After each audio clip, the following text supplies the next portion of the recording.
那来吧，再来一个新玩具，人偶系列啊，海雅出品的《金刚大战哥斯拉》里边的这一款金刚了，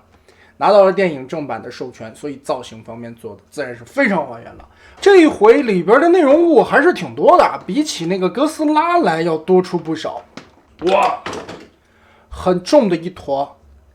大胶啊！这个大猩猩细节刻画的相当不错。首先这一身毛发的质感层次分明，而且在上边也有做分色的涂装，做层次色的涂装，因为在最外侧的这一层毛发都会有一种古铜的颜色，扫了一层，然后呢真实的这种纹理刻画它铸出来的，而不会像所谓现在用一些涂装的技术来刻画毛发。我很喜欢这种摸上去有质感的这种毛发手感吧。胸口这里专门刻画了这个抓痕，3道伤疤。其实《金刚大战哥斯拉》里边的这个猩猩的脸啊，刻画的让我想起来有点像凯撒的那个脸型。如果是正常这么看的话，还挺善良的，像一个白胡子老爷爷，长着长长的连鬓胡子，这个眼神刻画的相当有灵魂。小耳朵就是啥呢？因为了保证脖子的可动啊，感觉这一块好像稍微的有一点点脱肉，脑袋盖子好，不过这里是一个双段的关节，可以稍微往下搓一点点。胸口的肌肉，还有肌肉的这个横纹的感觉，一丝一丝的。腹肌，腰部这里也有一个很大的旋转关节，哇，甚至细节到了，看这个猩猩的脚掌，掌纹的刻画，手掌的掌纹刻画。因为是大猩猩嘛，它用这4个骨头，手指的骨头去撑地行走的时候，这里会有磨出来的厚实的茧子，老茧的感觉。这个龇牙咧嘴的，很凶狠的一个表情，大黄牙，牙龈牙斑的刻画。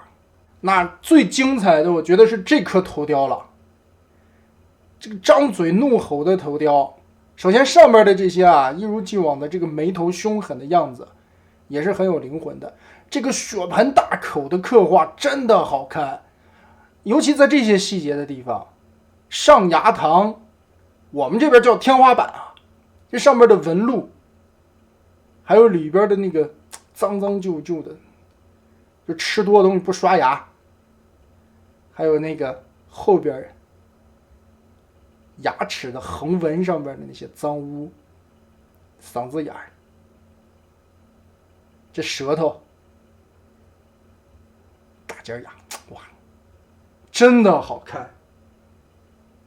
就看到这个画面，我就特想这个来做核酸。这2天捅的嗓子眼都长茧了，真好啊！这个脸做的真的非常漂亮。电影里边其实有细致描写啊，这就是一根大骨头棒子，然后上边绑的这个斧刃一样的东西啊，这上边也有一些蓝色的处理，想做出来那种荧光的感觉吧。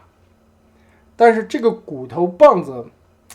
这骨头毛做的涂装刻画也是相当精致的，甚至有一种啥呢，被盘的包了浆的那个骨头的感觉，质感很强。上面这里是用布条绑的，这里刻画出来的这个旧布条的效果也很好看，很帅。当然你握持的时候需要把它拆开，这样套合在你的掌心里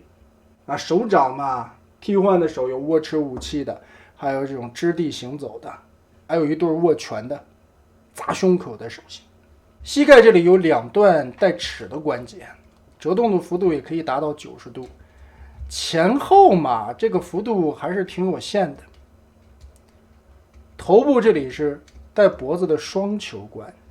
很棒。整体后背就很有力量感的肌肉线条，真的帅啊！当然不足的地方也有了，就是我感觉这一回啊，大猩猩的这些可动关节的幅度并不是很大，但作为一个灵长类的动物，我觉得应该这款大猩猩上边应该增加更多的关节，或者说范围更大的可动幅度啊。但现在呢，肩膀也就顶多举到这个平度吧，往下折呢，只是折到这个45度的位置，这里的粗壮的腋下的这块肉就把它挡住了。360度倒是可以旋转，还挺紧的。2头肌可以旋转，胳膊肘的这个位置也是有2段关节，可以屈到这么高。虽然说已经大于90度了，但是我觉得应该幅度再大一点就好了。现在有很多的动作做不出来，比如说我想让他摸摸头，就刚好够不到。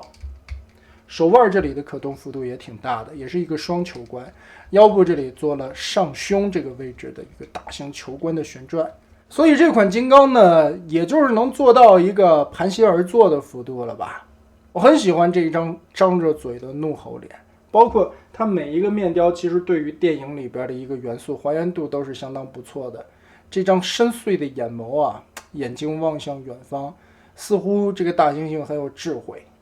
而且有很多心事吧，感觉愁容满面的，都很棒。3张脸替换，3张面雕都很有神。那么得嘞，这一款海雅的金刚大战哥斯拉里的金刚大概就是这样。